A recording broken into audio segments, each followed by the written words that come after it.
में नहीं तो आपने अपना खुद ही वो कर दिया। नहीं नहीं, मैं ये कह रहा हूं कि हम देश में जो माहौल खराब किया जा रहा है, जी। उसके लिए हम और बामन मिश्राम साहब इस देश में काम कर रहे हैं। 4 तारीख में हमारा प्रोग्राम भी हुआ दिल्ली में। अच्छा तो सर, कार्यक्रम में इस तरह की बातें मत कीजिएगा कि इधर की सुनी थोड़ी सी लगाई आगे बढ़ा दी, ये सब बहुत से बचना चाहिए।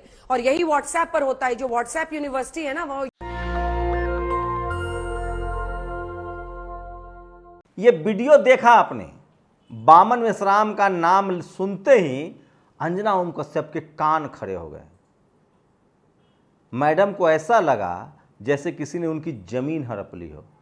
ऐसा लगा उनको, ऐसे बिजली का झटका लगा जैसे किसी ने उनके पैर के नीचे से जमीन खिसका दी हो।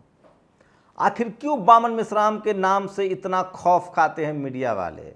आखिर क्यों बामन मिश्राम का नाम तक नहीं सुनना चाहते हैं मीडिया वाले? क्योंकि बामन मिश्राम बाम सेफ चलाते हैं। वो बाम सेफ जो इस देश के SC ST OBC माइनॉरिटी को, मूल निवासियों को एकजुट कर रही है। वो बाम सेफ जो फूले पेरियार अंबेडकर की विचारधारा को एकजुट कर रही है। नमस्कार, मैं शंभू कुमार सिंह और आप देख रहे हैं नेशनल दस्तक। और उसका असर भी दिख रहा है। बामन मिश्राम से क्यों इतनी नफरत करते हैं और अंजना ओम कश्यप के सीने पर सांप क्यों लेट गया, ये बताएंगे। लेकिन सबसे पहले पूरे देश के बहुजनों के लिए खुशखबरी। तस्वीर में ये चेहरे पहचान लीजिए। ये बिहार के फुलवारी शरीफ के प्रेम की तस्वीर है। इसके घर के इस तस्वीर के पीछे जो घर दिख रहा है आपको, उसको देख लीजिए। मिट्टी का घर। जय भीम देखा था आपने?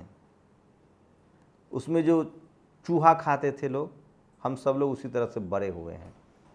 बिहार के पूर्व मुख्यमंत्री जीतनराम मांझी, जब एक बार उन्होंने कहा था कि हम लोग चूहा खाकर गुजर बसर करते थे, तो कुछ पत्रकारों के सीने पर सांप लौट गया था। उसमें रूबिका लियाकत भी थी।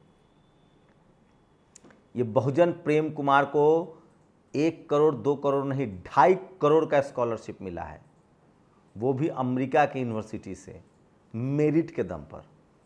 कहाँ है वो मेरिट की दुहाई देने वाले?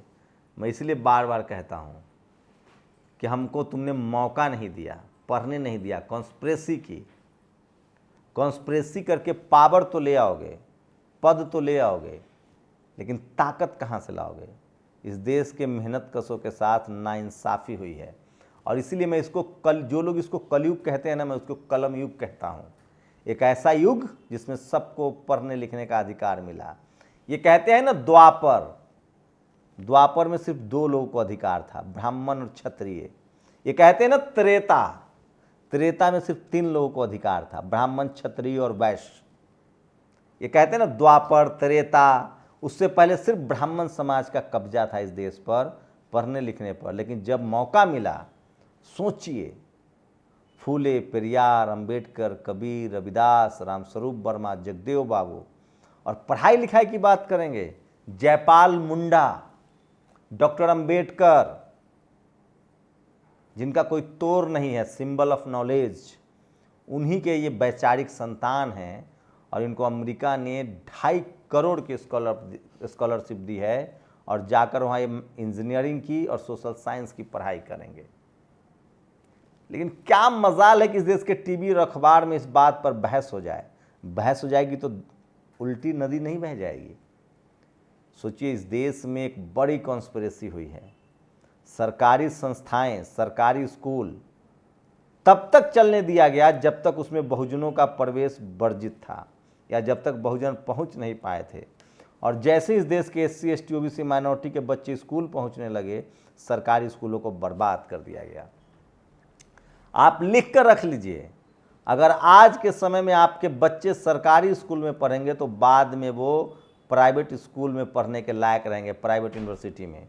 लेकिन आपके बच्चे आज के समय में अगर प्राइवेट कॉलेज स्कूल में पढ़ाई की शुरुआत करते हैं तो बाद में वो IIT IIM का मज़ा लेंगे। ये सब कुछ जानबूझकर किया जा रहा है। और रतनलाल ठीक कहते हैं, इन लोगों ने जानबूझकर स्लेट छीन लिया है और थाली पकड़ा दिया है। जानबूझकर कपिल सिब्बल ने ऐसी पॉलिसी लाई कि इस देश के बच्चों को 8वीं तक फेल ही नहीं करेंगे। ये सब कुछ जानबूझकर हो रहा है। लेकिन इसी में प्रेम जैसे युवाओं से उम्मीद है और लगता है कि एक दिन इस देश के बहुजन SC ST OBC माइनॉरिटी के लोग तमाम तकलीफ़ों को पार करके प्रेम की तरह नई इतिहास लिखते रहेंगे। सिलसिला तो अभी शुरू हुआ है, हम तो अभी स्कूल कॉलेज जाना शुरू किए हैं, वक्त आएगा। इसीलिए जानबूझकर कॉलेज यूनिवर्सिटी को प्राइवेट किया जा रहा है, सरकारी टीचरों की भर्ती ने। सोचिए, उसी बिहार में एक सवर्ण असिस्टेंट प्रोफेसर ने शगुफा छोड़ा कि हम चूँकि बच्चे कॉलेज में नहीं आते इसलिए हम फ़ी लौटा रहे हैं, अपनी सैलरी लौटा रहे हैं। पता चला उनके अकाउंट में साहब के 23 लाख नहीं 970 रुपये थे। खैर, प्रेम को पूरे देश को जश्न मनाना चाहिए, प्रेम पर गर्व होना चाहिए, लेकिन कहाँ होगा साहब, जाति कभी जाति नहीं है। इसलिए बाबा साहब ने कहा है कोई मुल्क तभी बेहतर मुल्क बनता है जब उसकी तकलीफ़ें साझा हों, उसकी खुशियाँ साझा हों। लेकिन यहाँ जातिवाद इस तरह से है कि आप क्या कह सकते हैं। उसी जातिवाद का जहर देखिए, टीवी पर एक शो हो रहा था, 4 ब्राह्मण धर्म के लोग और 4 इस्लाम धर्म के लोग। एक मौलाना साहब ने कह दिया कि हम लोग इस गैर बराबरी के खिलाफ, इस हिंसा के खिलाफ आंदोलन करने जा रहे हैं। बामन मिश्राम के साथ 4 तारीख को एक बैठक हुई है। बस फिर क्या था, अंजना ओम कश्यप को सांप लौट गया। और सुनिए एक बार अंजना का बयान, ये क्या कहती है। ये गुस्सा इसलिए है कि बामन मिश्राम फूले पेरियार अम्बेडकर की विचारधारा घर घर तक पहुंचा रहे हैं, बहुजन आंदोलन को मजबूत कर रहे हैं। एक उदाहरण दे रहा हूं, कल्चरल हेजेमनी क्या होता है। बिहार के वैशाली जिले के भगवानपुर ब्लॉक में 90% SC ST OBC के लोग अम्बेडकरवादी हैं, वाम सेफ वाले हैं। सबने बैठक की और सारा चुनाव जीत लिया। पंचायत का चुनाव, ब्लॉक का चुनाव, सरपंच का चुनाव, वार्ड का चुनाव। एक भी सवर्ण समाज के लोग चुनाव नहीं जीत पाए। ये ताकत है वाम सेफ की, और इसीलिए लोग इनसे इतना नफरत करते हैं। अब सोचिए, ये गौरव अग्निहोत्री और राजेश वाजपेयी, ये शख्स जो तस्वीर में दिख रहे हैं, इनका नाम है विशाल सिंह।